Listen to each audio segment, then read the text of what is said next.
The gaming industry moves fast, too fast sometimes. Studios chase the next big trend, publishers demand sequels to proven formulas, and innovative games get left behind when they don't hit arbitrary sales targets. But here's the thing. These 11 titles prove that a game's legacy isn't determined by its launch window success.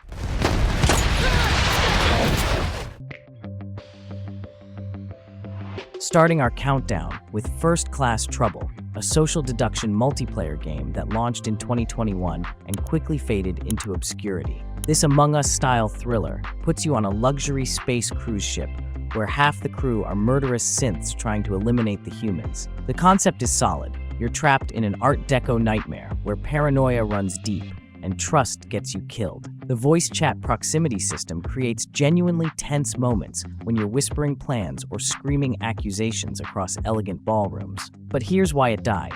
Social deduction games live or die by their community size, and First Class Trouble couldn't compete with the established giants. The developers have largely moved on, leaving behind a beautifully designed ghost ship with maybe 20 concurrent players on a good day. Still, if you can gather 5 to 7 friends for a private lobby, this game absolutely shines. The production values are impressive.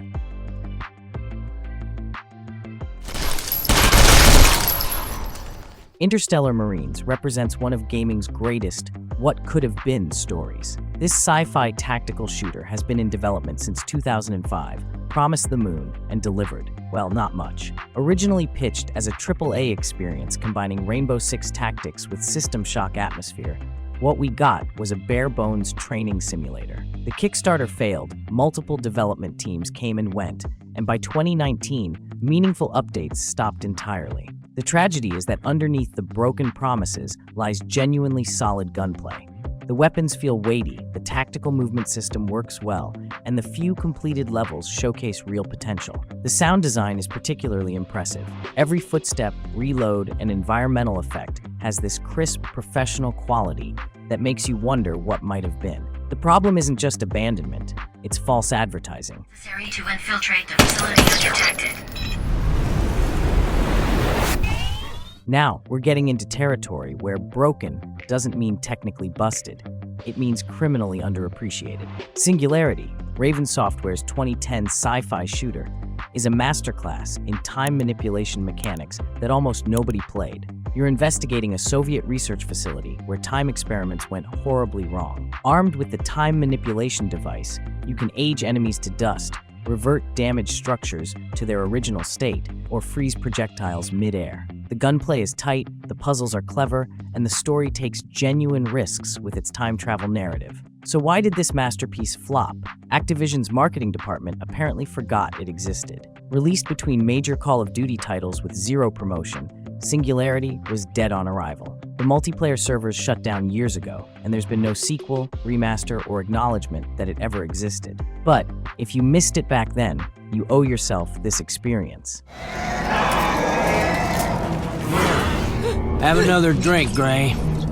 Bulletstorm is what happens when a development team decides that killing enemies should be an art form. This 2011 shooter from People Can Fly rewards creativity over efficiency. You don't just shoot bad guys, you perform elaborate executions for points. The skill shot system turns every encounter into a playground of violence. Kick enemies into cacti, lasso them with the energy leash, or use the environment as your weapon. It's juvenile, over the top, and absolutely brilliant in its execution. But the gaming industry wasn't ready for Bulletstorm's brand of intelligent stupidity. It launched during the height of military shooter obsession, when games like Call of Duty dominated the conversation.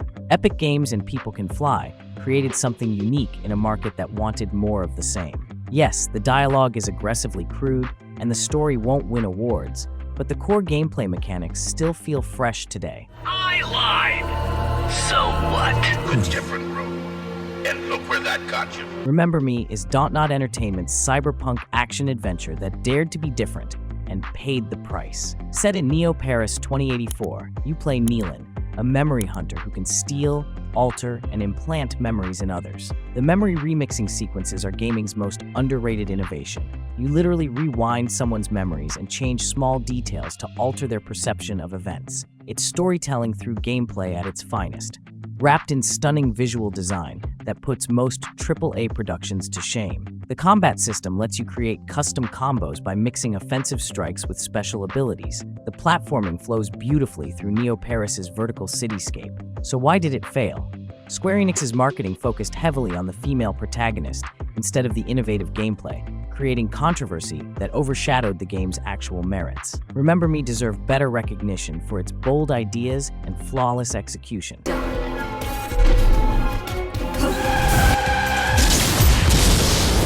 Split Second represents Disney's brief, glorious experiment in high-octane arcade racing. This 2010 racer from Black Rock Studio turned environmental destruction into a core gameplay mechanic. You don't just race, you demolish the track itself.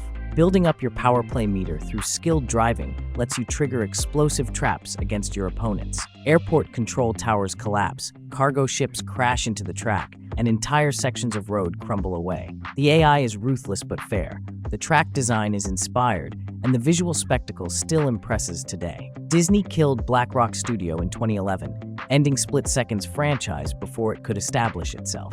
The racing game market was already crowded with Forza, Gran Turismo, and Need for Speed, leaving no room for this innovative newcomer. What we lost wasn't just a good racing game, we lost an entirely new approach to the genre that nobody has attempted to recreate.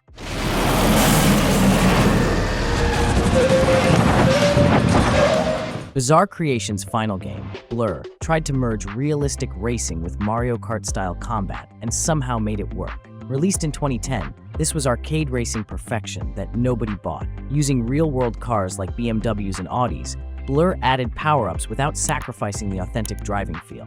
You could nitro boost around corners, deploy shields against incoming attacks, or fire homing bolts at opponents ahead. The balance between simulation and arcade elements was masterful. The multiplayer supported 20-player races with full power-up chaos, absolute mayhem that felt controlled rather than random. Activision's marketing positioned Blur against Gran Turismo and Forza, completely missing the point. This wasn't a simulation racer with added weapons. It was a new hybrid genre that appealed to neither hardcore sim fans nor casual arcade players. Poor sales led to Bizarre Creations' closure, ending one of racing's most promising innovations.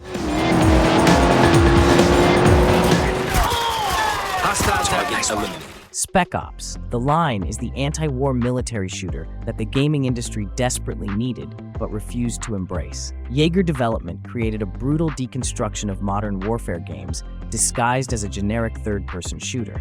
Following Captain Walker's descent into madness during a rescue mission in post-apocalyptic Dubai, the game systematically destroys every military shooter trope you've internalized.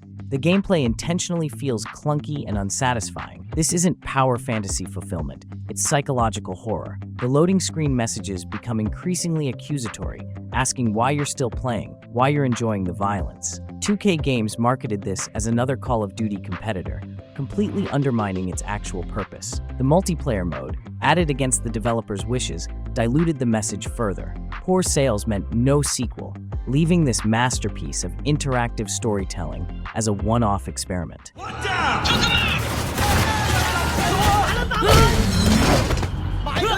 United Front Games delivered the best open-world crime game between Grand Theft Auto entries, then watched it disappear into obscurity. Sleeping Dogs drops you into Hong Kong as undercover cop Wei Shen, torn between law enforcement duty and triad loyalty. The hand-to-hand combat system draws from Batman Arkham, but adds brutal environmental kills, slamming enemies into phone booths, ice machines, or fish tanks. The gunplay feels appropriately desperate and chaotic, rather than power fantasy smooth.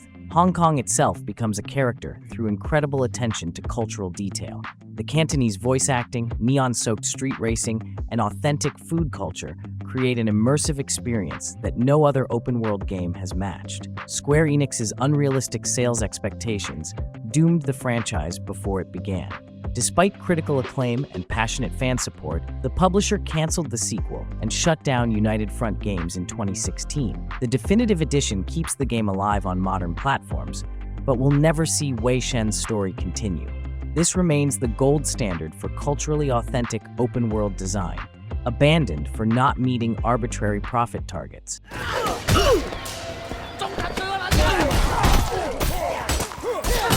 Mordhau arrived in 2019 as the medieval combat simulator that hardcore players demanded, then slowly bled its audience through developer neglect and toxic community management. This first-person medieval fighter offers the most authentic sword combat ever programmed.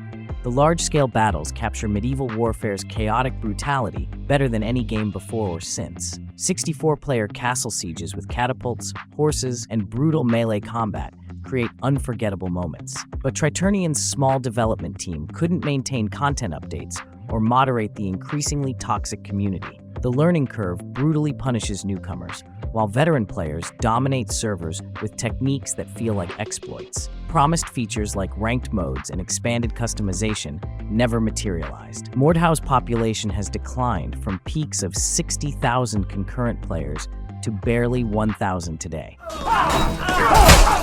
Right, I got this. Are you with me? Of course I'm bloody with. Our number one broken masterpiece is Battlefield 1, DICE's 2016 World War I shooter that achieved perfection, then was abandoned for the next annual release. This remains the most atmospheric and immersive multiplayer experience ever created. Bolt-action rifles, poison gas, and trench warfare created a completely different pace from contemporary Battlefield games. The Operations mode delivered cinema-quality historical battles that felt genuinely meaningful. Visually and audibly, Battlefield 1 has never been surpassed. The lighting, weather effects, and sound design create an emotional connection to the historical period that transcends typical multiplayer gaming. Flying a biplane through storm clouds or charging across no man's land produces moments of genuine awe. EA's commitment to annual releases killed this masterpiece prematurely. Instead of building on Battlefield 1's foundation, they pivoted to the disastrous Battlefield 5, then the controversial 2042. The community that fell in love with trench warfare was forced to move on to inferior experiences. Today, Battlefield 1 maintains a dedicated player base that refuses to let this masterpiece die. The servers are still active, the gameplay still feels fresh, and the emotional impact hasn't diminished. These 11 games prove that commercial failure doesn't equal creative failure. Each one tried something different, pushed boundaries, or simply launched at the wrong time to the wrong audience. Which of these broken masterpieces have you played? Let me know in the comments which ones deserve more recognition. And if you enjoyed this deep dive into gaming's forgotten gems, subscribe for more content that celebrates the weird, wonderful, and abandoned corners of our favorite medium. Until next time, keep exploring the games others forgot.